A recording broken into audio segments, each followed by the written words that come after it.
Pangalan? Nakasdaib. Ayan. Shoutout sa mga barkada ko dyan. Ito yung na-experience ko sa araw na to. Kaya sa mabilis bumigay kasi tingnan niyo yung pag-winding niya rito. Eh, konti lang yung spot.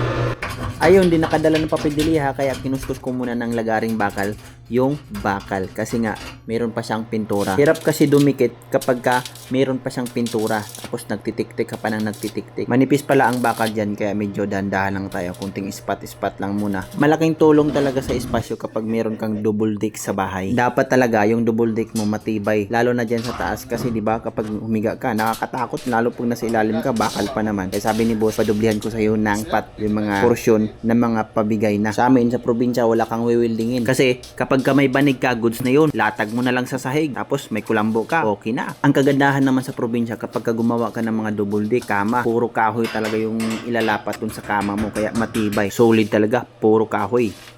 Parang yung aso na to, may sarili siyang cage. Wala nga lang siyang double deck sa loob.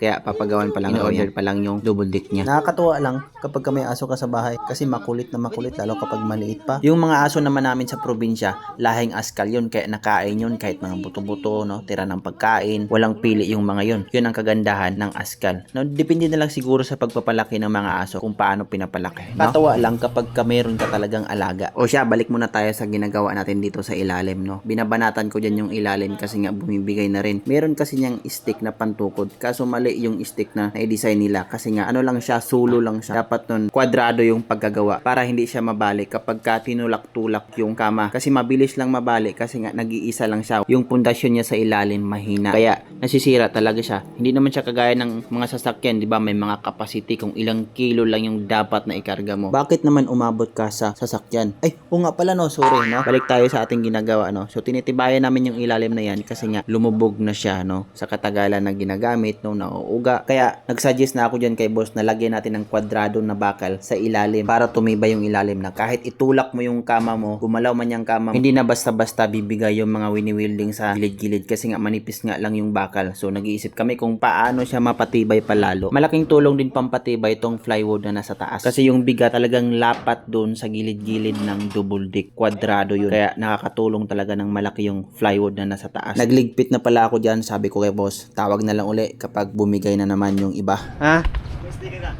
Nakakataba lang sa puso na mayroong nanghihingi sa'yo ng sticker kahit di ka pa kilala, no?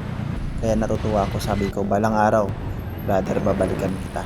Yung unang bata nagsasabi sa akin na nanghihingi sa akin ng sticker. Maraming salamat sa'yo. Mag-ingat ka palagi. Pagdating ng araw, babalikan kita dyan. Kaya, maraming salamat sa inyong panonood. Hanggang sa muli. Ingat!